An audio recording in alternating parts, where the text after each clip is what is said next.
Salve, salve, meu cara e minha cara rubro-negra. Olha, eu tô chegando com muita informação do Flamengo, porque foi oficializado, tá? Tem negócio fechado, martelo batido no Flamengo. Vamos falar de Jorge Jesus. Ontem eu trouxe parte dessa notícia sobre Jorge Jesus e agora é oficial, o Flamengo oficializou essa história. Vou trazer para você aqui nesse vídeo, além de novo atacante, também oficializado pelo Flamengo. Então tem muita notícia, muita informação que explodiu nessa madrugada de terça-feira. Para tudo aí, rubro-negro. Para tudo aí, cola aqui comigo. Vai aqui embaixo, se inscreve no canal, ativa o sino das notificações e clica no joinha também, mete o dedo no like, porque assim todo dia eu vou aparecer aqui para te deixar a par de tudo que tá acontecendo no Flamengo. Agora fala para mim, você acha justo o Gabigol ser a terceira opção do Tite?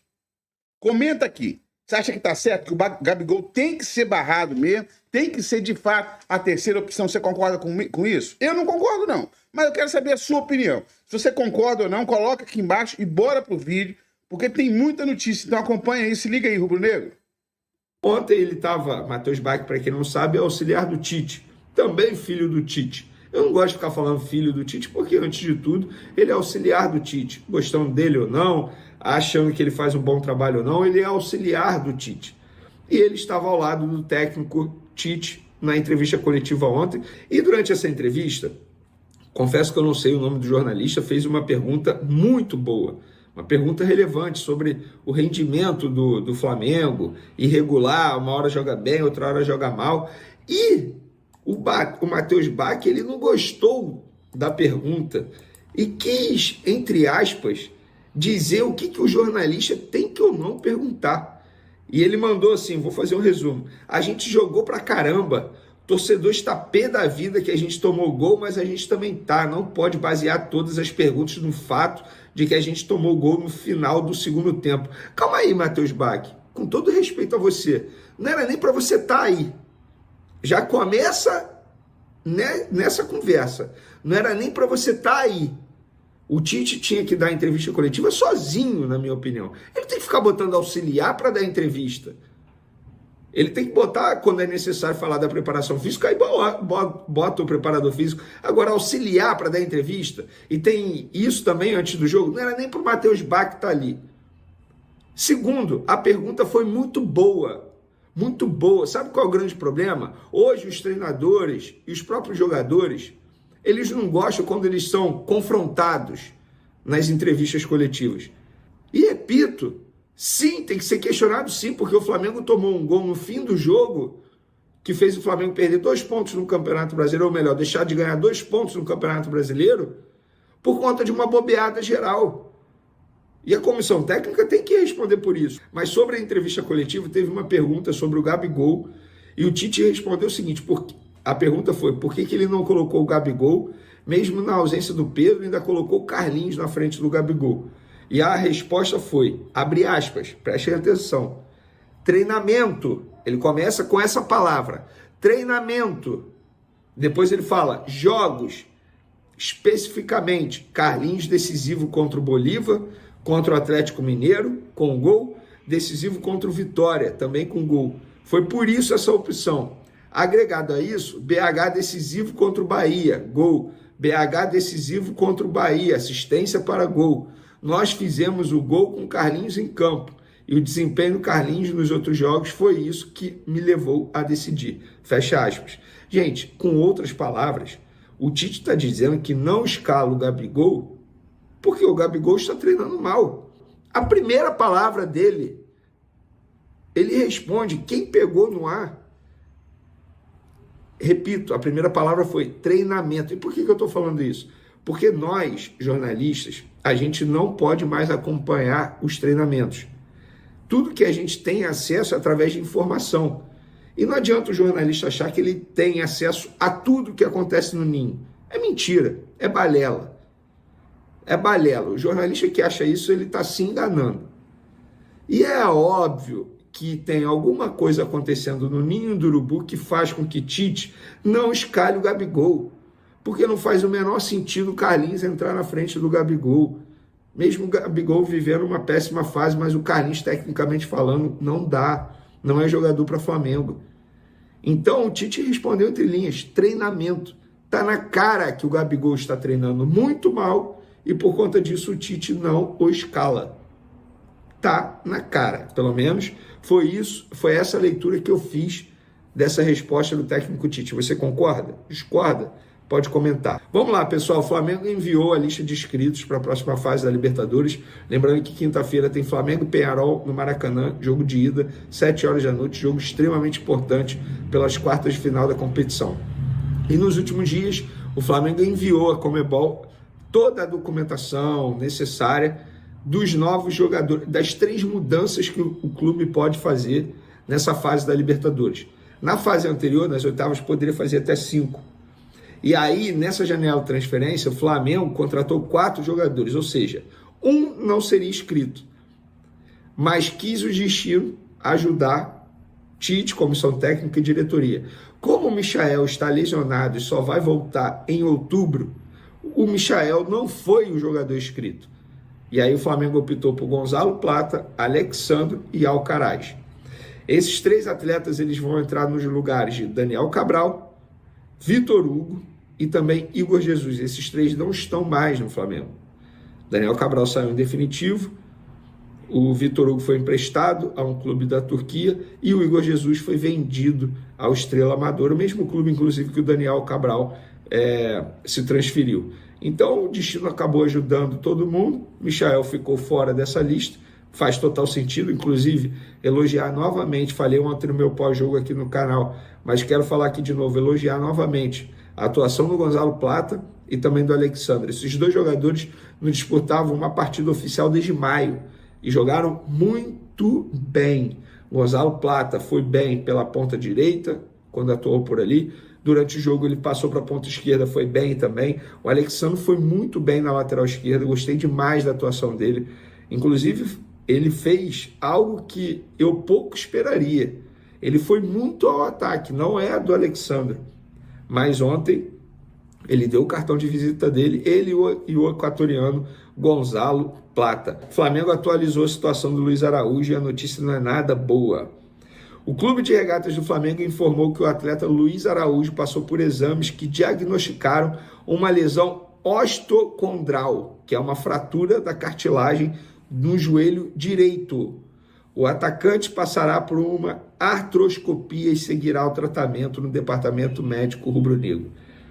Em outras palavras, apuração em cima disso aqui, porque o Flamengo não divulga grau, tempo de recuperação, mas vamos lá. Me falaram no Flamengo pelo menos um mês fora, podendo ficar até 60 dias longe dos gramados. Estamos no meio de setembro. Supondo que ele volte no meio de outubro, o que é algo, seria muito bom para o Flamengo, mas poucas chances de acontecer. A expectativa é que ele volte aí entre 6 a 8 semanas. É um jogador importantíssimo para o técnico Tite, estava jogando muita bola. Jogar o Maurucubaca no Flamengo não é possível, cara. Mais um jogador fora.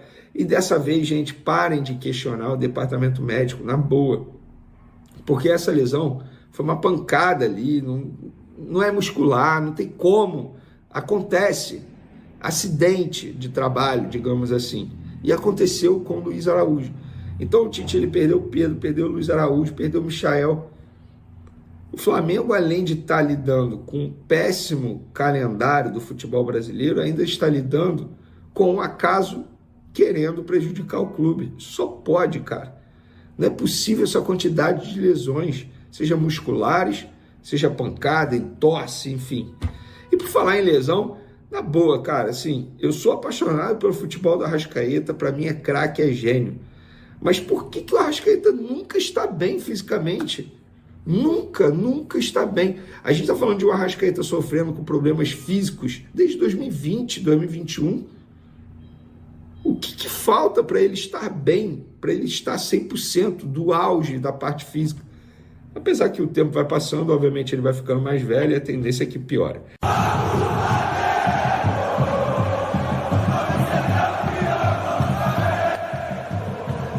Fala, nação rubro-negra.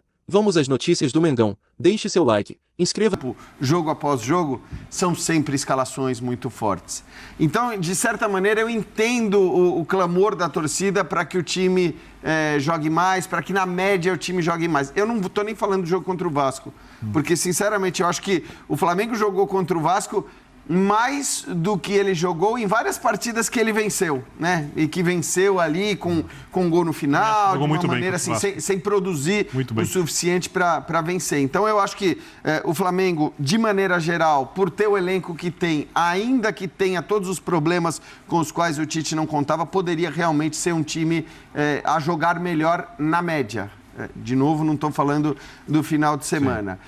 É um time que, evidentemente, né, aí a gente fala de novo da pressão, do incômodo, que muita gente teve quando o Palmeiras caiu e foi aplaudido pela sua torcida. O Botafogo, o torcedor botafoguense, ainda que não tenha conquistado o título, está muito confiante porque o time está jogando bem desde o começo da temporada que vale. Né? Então, é normal que o Flamengo, pelo que aconteceu no ano passado, que a torcida do Flamengo, pelo que aconteceu no ano passado, e pelo que o Flamengo talvez não tenha conseguido ter de sequência de bons jogos, um atrás do outro, não tem esse crédito. E não vá, mesmo que o Flamengo, né, eventualmente seja eliminado num mata-mata jogando bem, que talvez que não vá aplaudir ou ter o crédito. Certamente não. Então, mais eliminado pelo Peñarol, exato, pode esquecer. Mas aí a gente tem que trazer um pouco da carga de um clube que tem o melhor elenco do país há muitos anos e que, surpreendentemente, né, no campeonato em que o melhor elenco deveria fazer mais diferença, está um bom tempo fora da briga, desde 2020, né? Sim. Então, assim, 21, 22, 23, 24 ainda está na briga, mas, assim... E era o favorito nos pontos corridos em todos os anos. Claro, porque os pontos corridos a gente sempre olha dessa maneira. Os pontos corridos a gente fala, bom, ali, quem tem o elenco mais forte... Aliás, quem quer criticar muitas vezes os pontos corridos, né? Sempre fala isso. Não, mas é que pontos corridos é só dinheiro. É só quem investe mais leva. A prova de que não é assim que funciona é que o Flamengo não levou nos últimos 3 anos. Né? E pode não levar de novo nesse. Então, assim, aí eu entendo um pouco o incômodo do torcedor, porque... Eu também. Por tudo que o Flamengo investiu e tem investido há tanto tempo, pelo elenco que ele tem há tanto tempo, apesar de todos os desfalques e as dificuldades desse ano, era de se imaginar que o time ganhasse até mais do que ganhou. E não ganhou pouco nos últimos anos. E falando de Libertadores, depois de você ter uma eliminação para o Olímpia no ano passado, você ser eliminado pelo Peñarol esse ano... A eliminação para o Olímpia é a pior do Flamengo desde o Jorge Jesus. Perfeito. Era Jorge Jesus para cá. É para balançar. Agora, esse futebol de 13º colocado do segundo turno do Brasileiro é suficiente para passar pelo Peñarol? É difícil. O Peñarol, Diego Aguirre, jogou no sábado, e com a base titular, venceu o Rampla, goleou 4-0. Então, o time que vem... Subiu a Rampla. Terceira rodada do torneio Clausura. Né? Mas é uma equipe que não tem, assim, não tem tecnicamente os mesmos argumentos que o Flamengo. Quando tiver um jogador contundido, não vai ao mercado e vai gastar milhões e milhões de euros ou dólares. Não tem essa situação. O que pode fazer o Peñarol é ir lá cantar o Damian Soares e largar o Botafogo, que é um negócio muito estranho. Sim. Você deve ter uma história para ser contada, porque não dá. Você não vai largar o time que vai ser, sim, vai lutar para ser campeão brasileiro, tem tudo para ser campeão brasileiro, está disputando a Libertadores, para você ir Peñarol, que você já foi inscrito na Libertadores, você não pode jogar. Olhando a reposição, foi bom para o Botafogo. Não, foi, mas é um negócio estranho. Não, o Diego Aguirre ligou, quando o Diego Aguirre ligou, ele me convenceu. Mas, desculpa, ele não pôde nem jogar. Sim. Ele não conseguiu estrear ainda. Então, tem umas coisas estranhas, mas está desnivelado. Só que o futebol, no mata-mata, não é feito só disso. A gente está falando do jogo em casa e fora. Esse jogo aqui, como o jogo do Bolívar, é essencial. Bolívar, a vantagem do segundo gol no final deu ao Flamengo a classificação lá. Foi. Porque toma 1-0 na Bolívia em condições precaríssimas. Lá tinha altitude, mas, etc. Só que tem o Peñarol agora. E é uma outra camisa. O Peñarol é melhor que o Bolívar. Nossa, só não tem altitude. Mas é melhor que o Bolívar. É uma camisa. É uma camisa que tem história, uma camisa que joga, uma camisa que está disputando a Libertadores também. Teve enfrentamentos com o Atlético, ganhando o Atlético em casa, do Rosário Central. Então, o Flamengo não dá para levar a decisão, assim, levar a decisão para o Uruguai é complicado. Agora, ele tem uma equipe fracionada, né? Sem jogadores. Imagina o Flamengo com o elenco que ele tem todo à disposição, o que teria no banco de reservas. As 5 trocas que o Tite poderia fazer no segundo tempo. Um absurdo. É aí que muda mais, né, Calçade? Aí no entrosamento também, porque por mais que eu diga... Gonçalo Plata está entrosado? Exato. Porque para mim é sempre muito claro, quando a gente olha as escalações do Flamengo, são sempre escalações muito fortes. Pode ter a quantidade de desfalque que for, do 1 a 11 ali, é sempre uma escalação muito forte. Mas aí você tem outros prejuízos, né? Que não é a escalação no papel, é o quanto esses caras estão acostumados a jogar juntos ou não, e o banco de reservas, as possibilidades de troca que você tem depois. Dá para passar o Penharol jogando do jeito que está jogando? Você acabou de falar no começo do programa que até agora o Tite não encaixou, por exemplo, questões importantes como sistema defensivo e tal. É consistência, né? O que eu falo? Essa consistência. Mas a gente já está em setembro. Os times do Tite virou metade de setembro, não encaixou. Já vai fazer um ano. O que para mim ficou muito claro durante a temporada, e essa é a única certeza que eu tenho, termine a temporada como terminar, com as coisas funcionando ou não funcionando, com o time sendo consistente ou não, é que o Tite teve uma certa dificuldade para se adaptar às características de jogo, de futebol, dos jogadores do Flamengo. Os jogadores do Flamengo tiveram alguma dificuldade na adaptação às características do Tite, porque o Tite gosta, por exemplo, de um time que tem mais pegada, de um time que sabe entender o jogo para dosar o jogo, que torna o jogo mais lento quando é necessário, que acelera quando é preciso, que sabe marcar de vários jeitos, marca com linha alta, marca com linha baixa para usar contra-ataque, marca com a linha média e a marcação e pressão é muito bem feita. E os jogadores do Flamengo, a realidade isso é uma coisa muito, assim, é muito óbvia, eles gostam da bola. Os jogadores do Flamengo gostam muito da bola, não que eles não queiram marcar, mas as grandes virtudes, principalmente do meio campo para frente, tá no jogo com a bola. É o Arrascaeta, é o Pedro, aí você pega o Luiz Araújo, a mesma coisa. O Gerson é um pouco diferente, marca um pouco mais, às vezes dá uma, sabe, um pouquinho abaixo. Tanto que teve um momento na temporada que o Eric era o principal jogador do time, porque ele era o que mais pegava ali no meio de campo. Então, tem uma dificuldade no ajuste fino, não que os jogadores não entendam o que o Tite quer, é uma coisa mesmo da característica dos jogadores. E o Tite tem que fazer o jogo que ele acredita, respeitando as características dos jogadores. Isso é um trabalho de desenvolvimento, porque todo jogador pode aprender a marcar.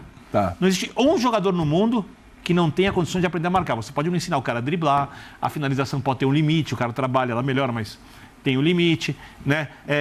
A tomada de decisão é uma coisa que se trabalha também, mas tem o limite. A marcar, a fechar espaços. Eu gosto sempre de lembrar do Eto'o na final da Champions League na Inter de Milão, porque aquilo ali Barcelona. foi... Não, exatamente, Inter e Barcelona, que o Mourinho fez... Né? Não, foi semifinal. Foi semifinal. Quando o Milito foi expulso, ele vai marcar do lado ali, e o Barcelona, que era a melhor versão, acho que do Barcelona da história, foi dar o primeiro chute lá com a metade do segundo tempo em diante. Tá, então, assim, todo jogador pode aprender a marcar. E os jogadores do Flamengo estão com alguma dificuldade de compreensão da ideia de jogo para o Flamengo ser consistente. Porque com a bola o Flamengo tende a resolver os jogos.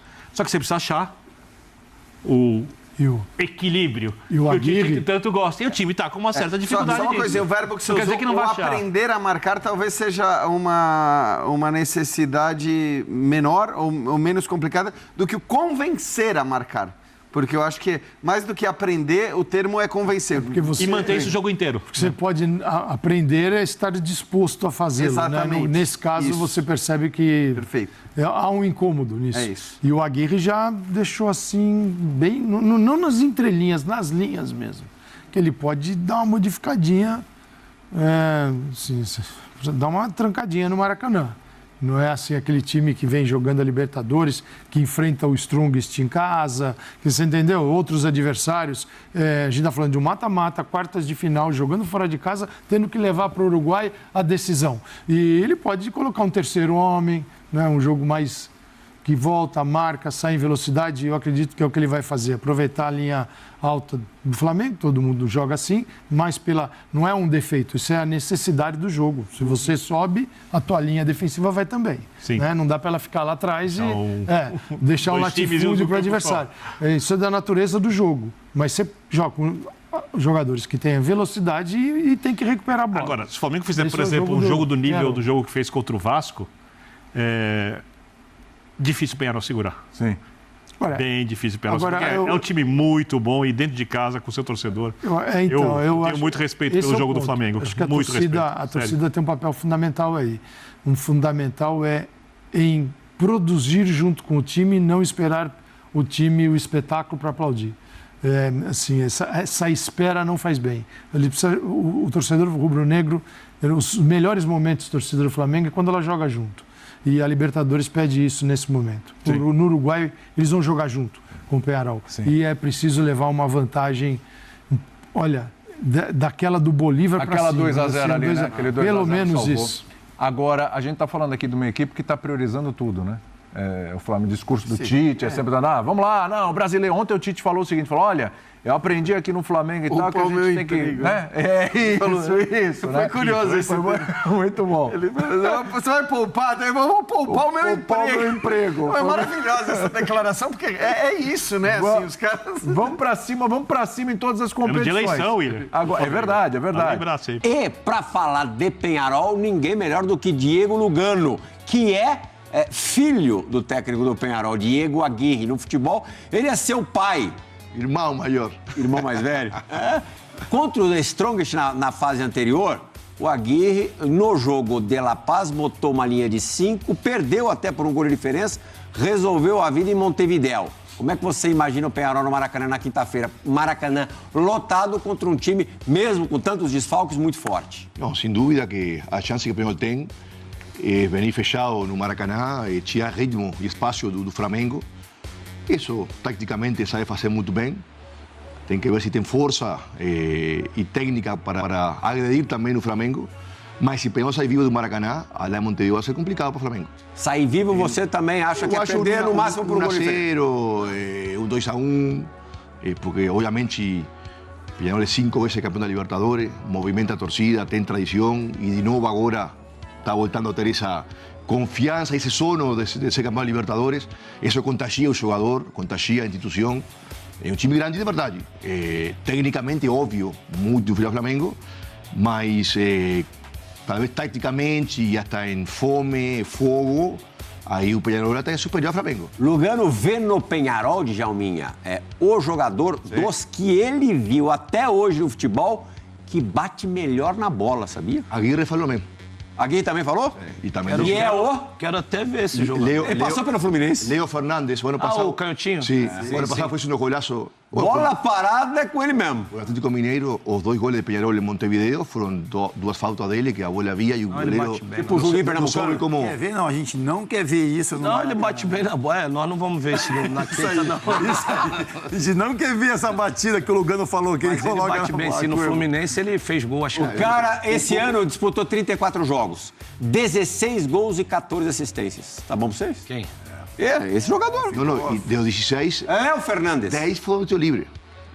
Bola parada. Mas cuidado, Flamengo. Pode fazer falta perto da área. E os gols que o Peñarol fez, inclusive contra o Atlético Mineiro, que foram por bola parada dele, né? É impressionante, não é impressionante.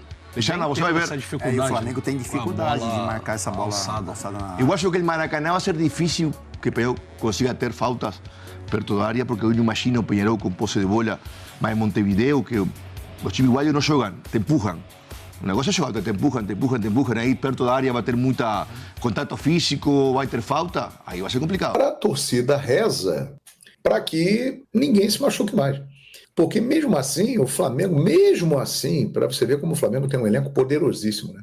O Flamengo tem condições de montar uma equipe muito forte. Por exemplo, o Alcaraz estará à disposição. O Plata e o Alexandro, que na minha avaliação estrearam muito bem, estarão à disposição. Tem o Arrascaeta, o De La Cruz deve voltar, Pulgar, Léo Ortiz, Gerson, Bruno Henrique, Gabigol nem conta porque o Tite não conta com ele. É um elenco realmente impressionante, né, cara? Porque são baixas e mais baixas. E mesmo assim, o Flamengo consegue montar equipes fortes. Essas ausências aí, principalmente a ausência do Luiz Araújo, vai abrir mais espaço para os novos que estão chegando, os reforços. Eu tenho a impressão de que o Gonçalo Plata até por característica, será o jogador que deve ocupar esse espaço deixado pelo Luiz Araújo. E tem o Alcaraz também, que é um cara que pode entrar ali pelo meio, quando o Arrascaeta não puder jogar, quando o De La Cruz não puder jogar. Ele é um cara muito versátil no meio campo. Mas esse é um ponto realmente que chama a atenção da possibilidade, mesmo com tantas ausências, o Tite ter condições de montar um time muito forte, né? Muito forte. Vamos supor, ele pode mandar a campo na quinta-feira um time com Rossi, Wesley ou Varela, Fabrício Bruno, Léo Pereira e Alexandre. A bela defesa. Aí no meio-campo, Pulgar, De La Cruz, Gerson e Arrascaeta. No ataque, Gonçalo Plata e Bruno Henrique. É um belo time, cara. É um belo time. Então, realmente, só o Flamengo mesmo tendo um elenco desse porte para suportar tantas baixas. Eu acho que nenhuma outra equipe no futebol brasileiro e, quiçá, da América conseguiria resistir a tudo isso. Aí o Frank chega aqui e faz esse comentário. O time tem, João, só falta um técnico. Olha, Frank, eu vou dizer um negócio para você. Realmente, o Tite está muito mal, né? Ele está muito mal. Ele não está sendo feliz nas suas escolhas e tal. Agora, temos que reconhecer o seguinte: o Flamengo, nos 2 últimos jogos, pós-data FIFA, o Flamengo jogou bem, cara. O Flamengo jogou bem. O jogo de ontem contra o Vasco, o gol do Coutinho no último momento, empatando o jogo, deu um sabor de vitória para o Vasco e um sabor de derrota para o Flamengo, por tudo que aconteceu. Mas, realmente, o Flamengo tem se apresentado bem. E o desempenho da equipe, que vinha sendo muito criticado, ele melhorou nesses 2 últimos jogos.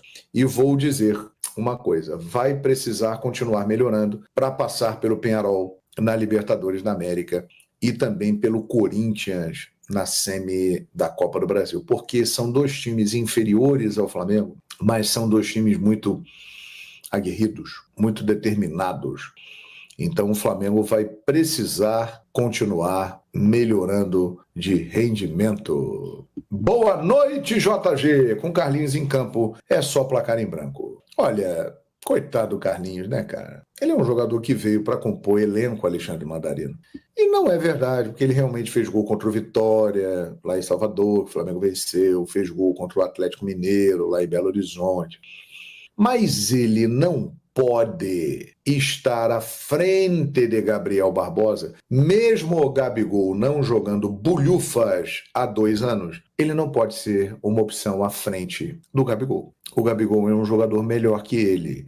Então, nesse aspecto aí, eu acho que o Tite está vacilando muito, né? Ele deixa claro que ele não tem a menor vontade de contar com o Gabigol. E ele está precisando do Gabigol, porque perdeu o Pedro. Então ele está botando o Bruno Henrique ali improvisado, que está indo bem, eu acho até, viu? Eu acho que o Bruno Henrique ele começa a fazer uma transição de carreira para virar realmente um jogador de área, já que nos próximos anos ele provavelmente não terá aquele impacto na sua arrancada, na sua velocidade. Mas ele está ali.